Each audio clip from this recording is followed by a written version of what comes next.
Let me tell you what I thought was going to happen. I thought once I got successful enough, once I had enough clients coming in, the business was moving, the numbers made sense, I'd finally be able to switch off, plug back into my family, be present. I thought the success was the thing that I had to earn before I got to rest. But actually what happened was the opposite. The more I built, the more I had to protect. And the more I had to protect, the harder I worked. And the harder I worked, the further I went away from the thing that I said I was building it for. So I'd be sitting at my desk, kids playing beside me with their Lego. And honestly, if you would have taken a photo, it would have looked perfect. But I wasn't there. I was completely absorbed. And when they came over saying, "Dad, come look at this," I'd say, "Just give me a minute." And I have given a lot of minutes away. And here's the thing that nobody tells you. It's not a time management problem. It's not burnout, and it's not that you need a better routine. It's what happens when your external life outgrows your internal capacity to actually live it. And that's what we are talking about today. I'm Nick. For the last several years, I've spent a lot of time sitting with high performers. People that by every external measure seem to be doing exactly what they are set out to do. Business is working, life looks right, and those goals, well, they're being met. And underneath that, quietly, persistently, something just doesn't feel right. I know that experience from the inside. I've built things and felt nothing when they've arrived. I've been in rooms with my family, but mentally and emotionally, not there. I worked harder to protect success that I was already afraid to lose. The work that I do now is about one thing. It's about closing the gap between what you've built and your actual ability to live it. That is what this is about. Success is never the problem. It's the rate of external expansion essentially outpacing your internal development. That ends up being the problem. Most high-performing individuals build their world by design, but they only grow internally when there's a crisis, when something is reflected, something that they weren't necessarily aware of, or they just didn't see it in the same light. And I'll give you an example. I had a client who was successful running multiple businesses, and he got so triggered by this conversation that he didn't know what to do with what was being felt and experienced with inside of himself. So he ended up buying another car and another yacht. And he literally did not know what else to do. It was this need to physically see something to maybe make sense of what was being experienced internally. And it's funny because this gap does not necessarily announce itself loudly. Your metrics could all be green. Life looks right. It looks like everything is in place. You've probably got a good relationship going. You shouldn't have much to complain about. Most individuals will dismiss this for years before it starts being noticeable or felt. And it gets to a point where you cannot avoid this gap between what has been expressed in your external reality versus what has been experienced in your internal reality. And here's a phrase that a lot of people have connected to, and it's, "I've got all this stuff, but I don't know how to connect to it." So you've got two parts. You've got your external world and you've got your internal capacity. And you can notice the gap between the two here. This is essentially your unintegrated success. It's a life where it doesn't feel as if there's this internal space, a home per se, to land and live in. And a conversation that happens more often than not is this feeling of being alone. And this feeling of what I'm doing is not making sense. I'm so motivated in pursuing, doing, creating, exploring, and I feel aligned here, but how do I actually receive what has been built, what is being created? So essentially, what is the neurological and psychological reason why success to fulfillment, that equation breaks down and doesn't make sense to a lot of people. So your nervous system cannot distinguish between threats or milestones. It responds to an activation level. So there's two distinct states that high performers typically embody. The first one is focused, executing, essentially driven, and the other is presence. And that's more open, receptive, and soft. High performers often master the first skill in that state, but they struggle with the secondary one.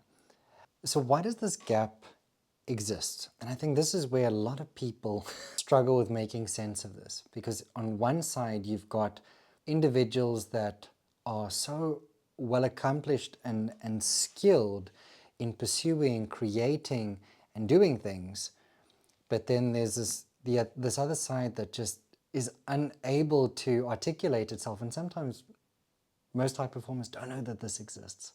So the nervous system doesn't distinguish between a threat or a milestone. It responds to a level of activation. When there's chronic stress, meaning there's chronic sympathetic dominance, the brain is essentially locked in that attack or defend state. And the executive function ends up decreasing, which means that creativity, empathy, all goes down. And most high performers, this is one of their key traits, is they are able to function at this incredibly high level. Everything looks fine on paper, but their nervous system is dysregulated as they are doing so.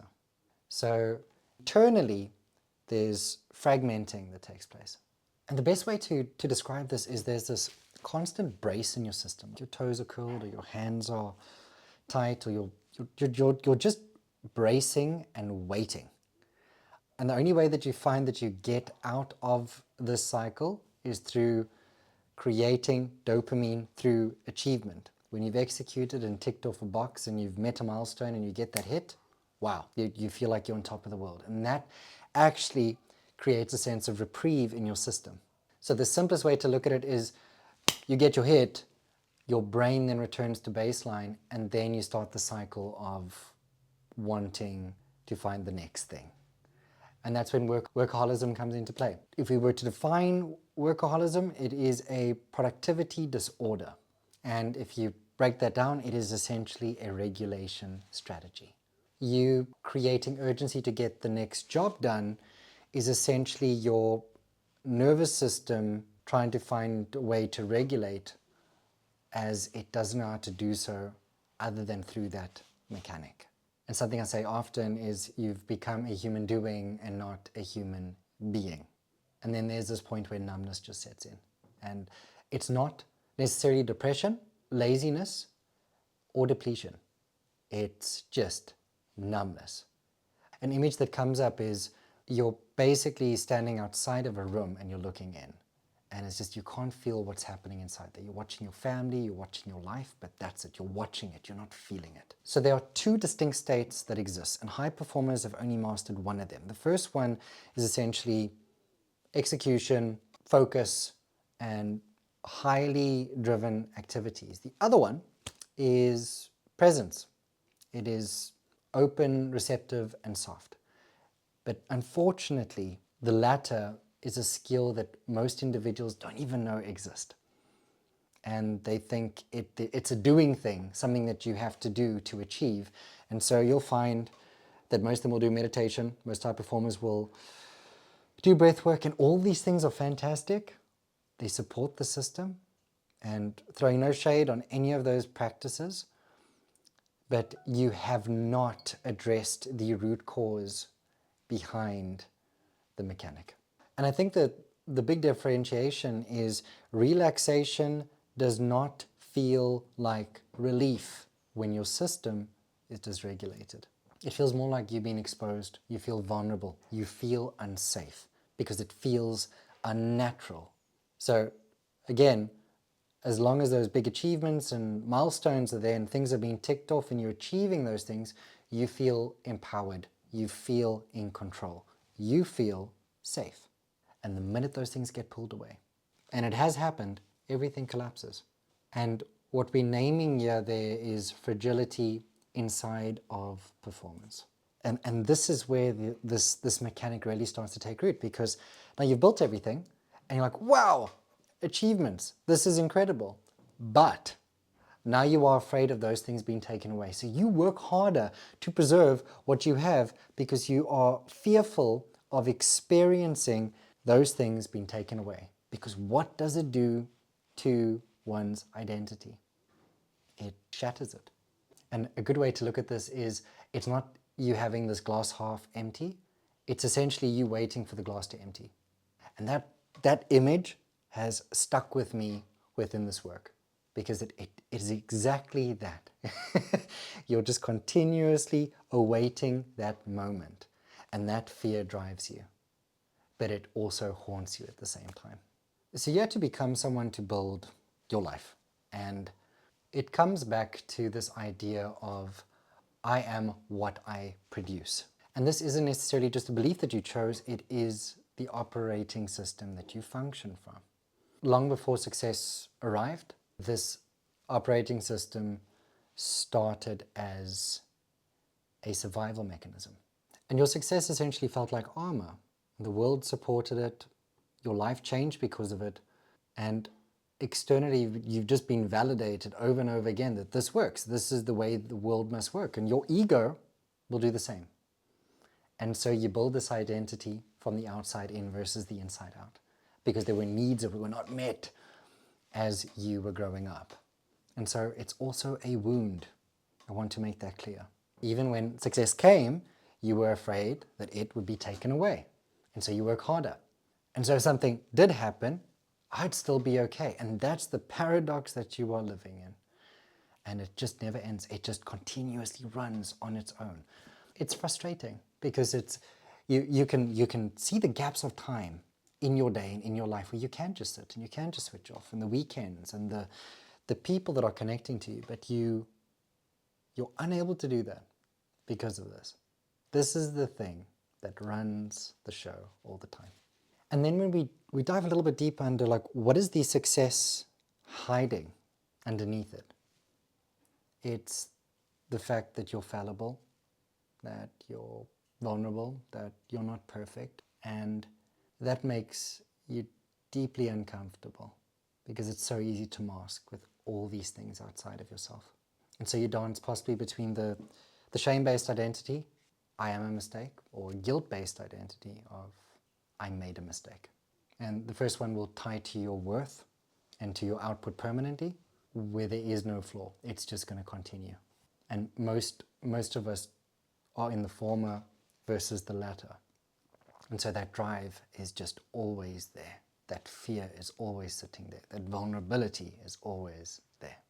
And then there's a piece to this where that inner saboteur or that inner critic will essentially move that goalpost over and over again. So that's why you have this hunger, that hungry ghost that comes up every time you reach an achievement, and it says, but what's the next thing? Because you're creating layers of protection, because if something gets pulled away, you'll be okay. But now you don't experience that again. And so that next layer, you build another 3 layers, then if another layer gets removed, oh, I need to protect myself more in case something, and it just carries on. And there'll never be enough, because you believe that you are not enough. So the ego was never the villain, it was just a genuine survival mechanic. And the big problem is that it was never updated. You've got the same driver functioning off rules that was built by an earlier version of you. So then you've got this mechanic of achievement, temporary relief, fear of losing it, work harder, new ceiling, same wound, rinse and repeat. So where does this gap actually show up? You've got a clear idea of how it works, how it possibly feels, maybe even why you're doing what you're doing the way you're doing it. And that could be uncomfortable in and of itself, but where does this really hurt you on a human level? Not as a function, not as a human doing, but as a human being. So intimacy requires the complete opposite to what your normal state is, which is performance. We're looking at presence. And it demands vulnerability, this relinquishing of control. A dysregulated nervous system will read emotional intimacy as a threat, full stop. And that's not consciously, that's a physiological response. And it's not that it's necessarily a lack of love, it's a depletion of capacity, because the family just gets the leftovers all the time. They get the exhausted individual that is trying to show up but is not there or is just absent because they are trying to survive internally. As we mentioned before, you've got this mechanic that you are running on repeat every single day. So we come back to that idea of, I've got my kids in my office playing Lego. That's amazing. Wow, you're working from the home office, you can connect, but I'm not there. Yes, work and playtime and set boundaries, and most people it's 100%, sure. But in that moment when I had softened and allowed them to play in my space and they just want to be around me, they just want to experience their father, I wasn't there when they leaned in. I wasn't available. Dad's just busy, you'll get there now. And those minutes genuinely add up and you can't get them back. That's why you do what you do, so you get to experience more of that. And then when they are there, you're not there. You're unconsciously making the choice to not be there because you're busy dealing with a threat that has taken over your whole life, but it has also built your entire life. And so it's this mental preoccupation. You're in your head, but you're not in your body. You're there, but you're not there. It is felt when you are physically present, but you're not actually present. And then you can peel back another layer and have a look at a functional relationship versus a connected relationship. On the one hand, you're functioning. Everything looks good on paper. You're paying bills. You're managing the kids. You've balanced out your tasks. You've got schedules in place and there's no conflict. And you might find that you're even sitting on the same couch, but you are miles apart from one another. And your partner then starts questioning everything. You might even feel like they're nitpicking and looking for faults. They're trying to make sense of why everything is okay on paper, but it's not.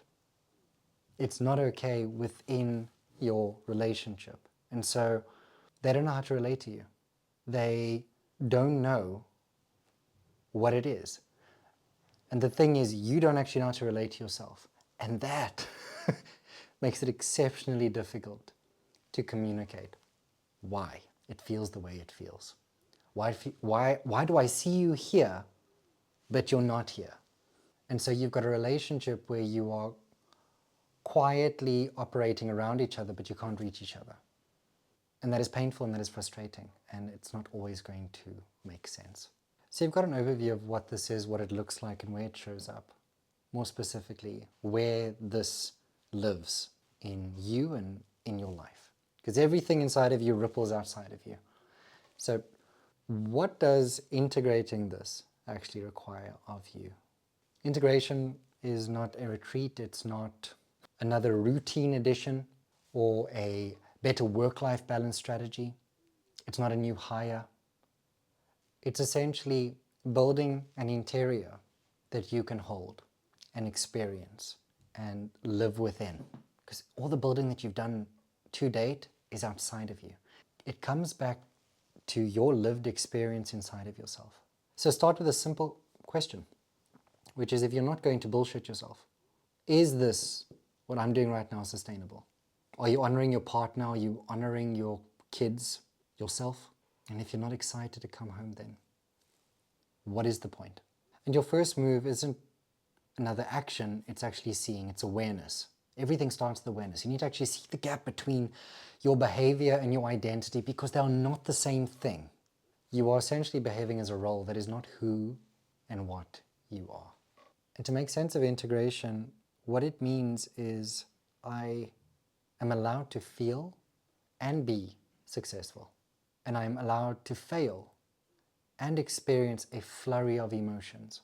I'm allowed to be just a person and do whatever this thing is. I'm allowed to experience the life that I'm living. And I think if you're looking for pragmatism, there's a few things, and I always invite anyone that is deeply interested in figuring out how they function, how they work, grab a pen and paper. This can be your best friend. This can be you making sense of yourself. This is where you get to rewrite your operating system. Morning pages, taking a moment to put some thought into what you're putting down, noticing, reviewing how you went through your day. Look at how you interacted with your partner. Where did you shy away? Where was there an emotion that was coming up and you just said, oh no, I don't need to feel that? Or there's vulnerability that's been asked of you, but you shied away. When you can make the decision to lean in there and say, it's okay for me to express and experience this, that's when you start changing. That's when you start being felt, and that's when you start feeling what's actually alive with you in that moment. Presence is not a state that you just achieve and then you have to hold on to it. It is a practice. It can be seen as a glimpse that you get of just a sense in a world that is absolutely full of nonsense and just noisy, and there's just quietude, and you sip on it and it's like, oh wow, and you just come back to yourself in that moment. And it might just dissipate and you can come back to it. And so that is the practice. And you're not trying to control it. But the fact that you are aware that this is the thing that you get to cultivate inside of yourself, go forth and do it. Go forth and question and ask and be willing to confront and soothe those parts of yourself that have been looking for some of these answers. And maybe there's one or two things that made sense here today for you. So the goal isn't to stop being a high performer. It's to become someone whose internal capacity matches their ambition. So you've spent years building something real, something significant. Somewhere in the middle of that building, you stopped being it. And it was never because you were broken, and it was not because you didn't care. It was because your life got bigger. And nobody taught you how to grow inside at the same rate. And that begins to change when you start asking better questions. You start asking more of yourself. And it's not about asking yourself something on the lines of, how do I do more? It's rather, who am I when I'm not performing? Or not what's next. Something around the lines of, what am I here for? And it really begins to center you in this process. Because at the end of all of this, it's not about it's not about what you built. It's about who you are. And more importantly, what everyone gets to feel when they are in your presence. If you saw something today, if you caught a glimpse of something and you want to dive a little bit deeper, I invite you to take the Power Leak quiz. It's approximately 2 to 3 minutes, and you can get a diagnostic on where you're leaking energy. So you can get a clearer picture on where these leaks are coming from and dive a bit deeper from there. And as always, you have the opportunity to make the shift. See you soon.